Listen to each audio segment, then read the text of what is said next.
Clint Eastwood sat at the piano, played the first note, and Johnny Carson's eyes filled with tears because that melody brought back a story no one had known for 15 years.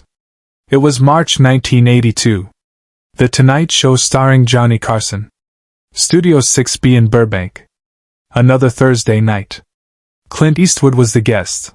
Hollywood's biggest action star, the man with no name, the tough guy who rarely showed emotion on screen or off. The interview had been going well. Johnny and Clint had an easy rapport. Trading stories about film sets, laughing about Hollywood absurdities, the kind of relaxed conversation that made great television. The audience was engaged, laughing at all the right moments. Johnny was shuffling his cue cards, preparing to wrap up the segment and go to commercial, when he noticed something. On the stage, positioned near the curtain, was a grand piano. It had been there all night, part of the set decoration, occasionally used by musical guests, but mostly just background.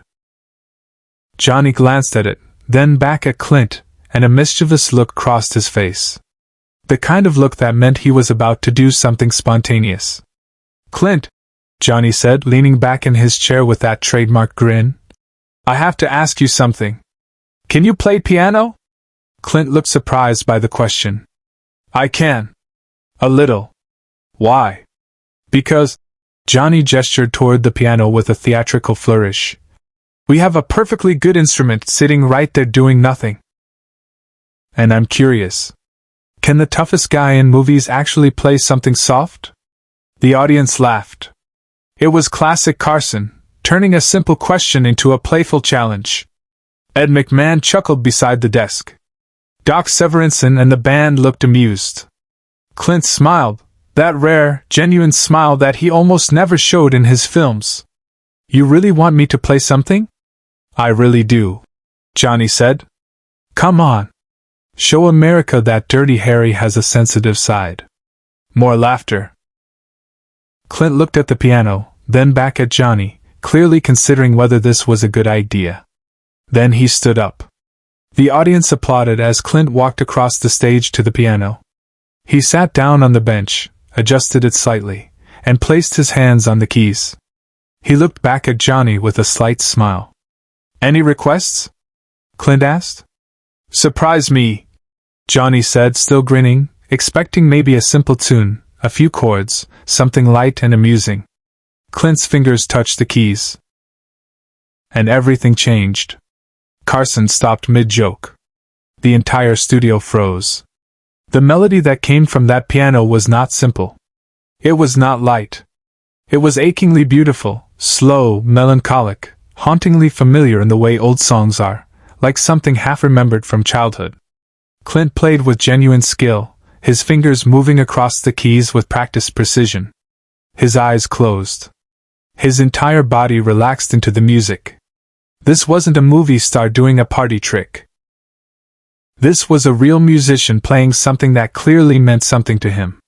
Johnny's smile faded. His hands, which had been holding his cue cards, slowly lowered to the desk. His expression transformed from amused to transfixed to something deeper, something the audience couldn't quite identify but could feel. Ed McMahon noticed it too. He leaned slightly toward Johnny, concerned. "Johnny?" he said quietly. Johnny didn't respond. He was staring at Clint, at the piano, at the hands creating this unexpected beauty, and his eyes were filling with tears. The control room went quiet. Director Bobby Quinn leaned toward his monitors. "Is Johnny crying?" he whispered to Fred de Cordova. Fred nodded slowly. "Keep the cameras on him. Something's happening." The audience had stopped their polite applause. They sat in complete silence, sensing that this moment had shifted into something unplanned, something real. Some of them were watching Clint play. Most were watching Johnny's face, watching the tears form and begin to slide down his cheeks. To understand what was happening, you need to understand what happened in 1967. Johnny Carson wasn't always the unshakable king of late-night television. In 1967, 5 years into hosting The Tonight Show, he was successful but struggling personally. His second marriage was falling apart. His relationship with his sons was strained. The pressure of doing the show 5 nights a week, of always being on, of being America's comedian while dealing with private pain, was crushing him. He'd started seeing a therapist, quietly, secretly, because in 1967 successful men didn't talk about mental health, didn't admit to struggling, didn't show weakness. The therapist's name was Dr. Margaret Brennan. She was in her 60s, brilliant, kind, and she had an unusual method for helping patients access difficult emotions. She used music. "You joke to survive," she told Johnny during one session. "You've built this armor of humor. And it's necessary, it's how you do your job. But you need a place where you can let that armor down. Where you can feel what you're actually feeling." She had a piano in her office. An old upright. She asked Johnny to sit beside her while she played. "I'm going to play something," she said. "And I want you to just listen. Don't joke. Don't deflect. Just sit with whatever comes up." She played a melody, the same melody Clint Eastwood was playing right now on The Tonight Show stage 15 years later. Johnny sat in that therapist's office and, for the first time in years, cried. Really cried. Not the performative emotion he could summon for a sketch, but genuine grief for his failing marriage, for his distant children, for the loneliness of being Johnny Carson. "This is your song now," Dr. Brennan told him when he'd composed himself. "Whenever you need to remember that it's okay to feel, to be sad, to be human, remember this melody. It's permission to stop performing." Johnny saw Dr. Brennan for 3 years. She helped him through his divorce, through reconnecting with his sons, through understanding that he could be both Johnny Carson the performer and John William Carson the human being. She died in 1975. Heart attack. Sudden and unexpected. Johnny got the news while he was getting ready for the show.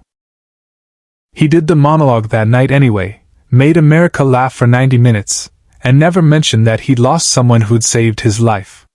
He hadn't heard that melody since their last session in 1970. He'd never asked her what it was called. He'd never tried to find it. It was hers, a gift she'd given him, and he locked it away with all the other private things he never talked about publicly. Until tonight.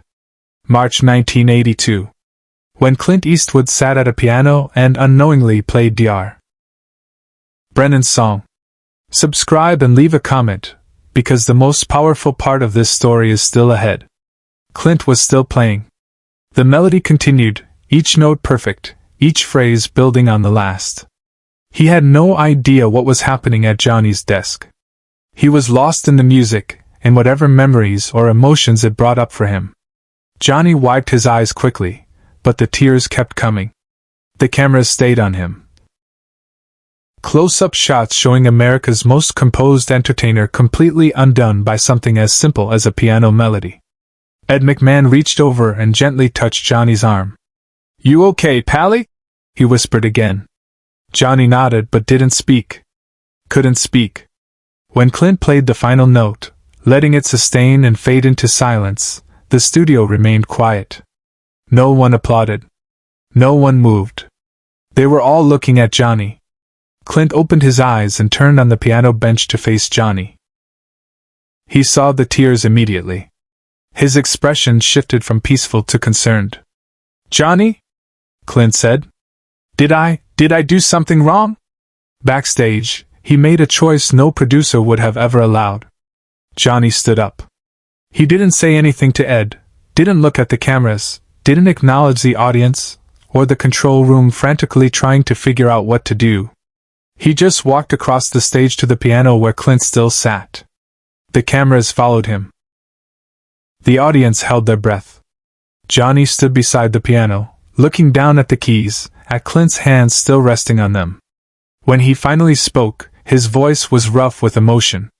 "What was that song?" Johnny asked. It doesn't have a name," Clint said quietly.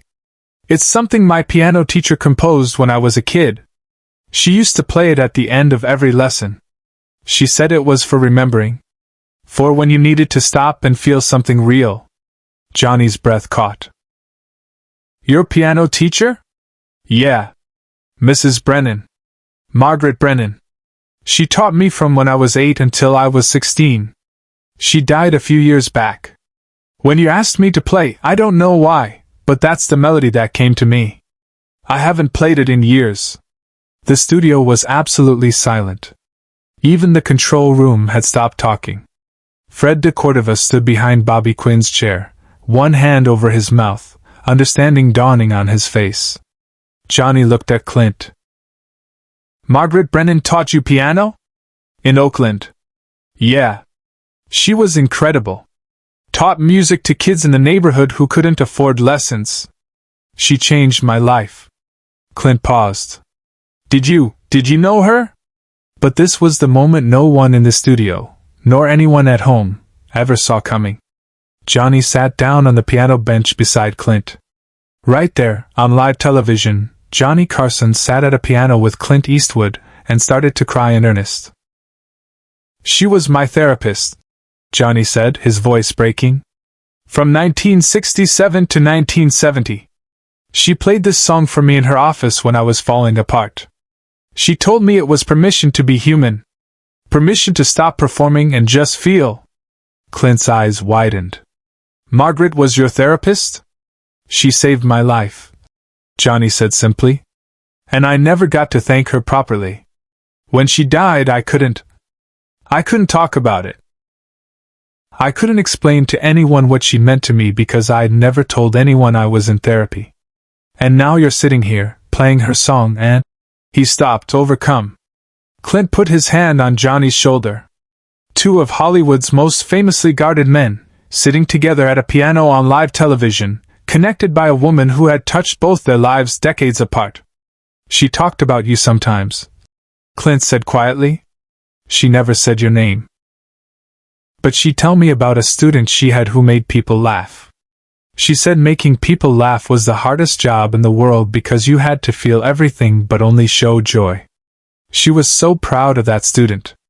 Johnny covered his face with his hands. His shoulders shook. The cameras stayed on them, this impossible moment of vulnerability and connection. Ed McMahon stood up from his chair and walked over. He put his hand on Johnny's back, saying nothing, just being present. Doc Severinsen stepped down from the bandstand and joined them. The whole studio seemed to gather around that piano, not physically, but emotionally. Everyone bearing witness to something sacred. After a long moment, Johnny lowered his hands. He looked at the piano keys, then at Clint. "Will you teach it to me?" Johnny asked. "The whole thing? So I can play it myself?" "Right now?" Clint asked. "Right now." And there, on The Tonight Show, in front of 300 studio audience members and millions watching at home, Clint Eastwood taught Johnny Carson how to play Margaret Brennan's song. It took 20 minutes. The show ran long. They missed commercial breaks. The control room gave up trying to get them back on schedule. Clint would play a phrase, then guide Johnny's fingers to the right keys. Johnny would stumble through it, make mistakes, try again. Like a child learning piano for the first time. The audience watched in reverent silence. Some were crying. Most were simply transfixed by the intimacy of it, watching two legends be utterly, completely human. When Johnny finally played the whole melody through, imperfectly, slowly, but completely, the studio erupted. Not the usual Tonight Show applause. Something deeper. Cathartic. The kind of applause that honors courage. Johnny and Clint stood up. They embraced. A long, genuine hug between two men who'd found unexpected connection through a melody and a woman who'd shaped both their lives. "Thank you," Johnny whispered, "for bringing her back to me. She'd be proud of you," Clint whispered back. "She always was." The audience rose as one. Standing ovation. Not for entertainment, but for witnessing something real. Johnny turned to the camera, wiping his eyes. "We'll be right back," he said, and for once, his voice wasn't steady. It was just human. Share and subscribe. Make sure this story is never forgotten. After the show, Johnny had the piano moved to his office. He practiced Margaret Brennan's melody every day for the next 10 years until he retired. He never became great at it, but that wasn't the point. When Clint Eastwood directed his first film about music years later, he dedicated it to Mrs. B. Johnny sent him a handwritten note that said simply, "She's still teaching us." The melody was never forbidden again. It was permission to feel. Always.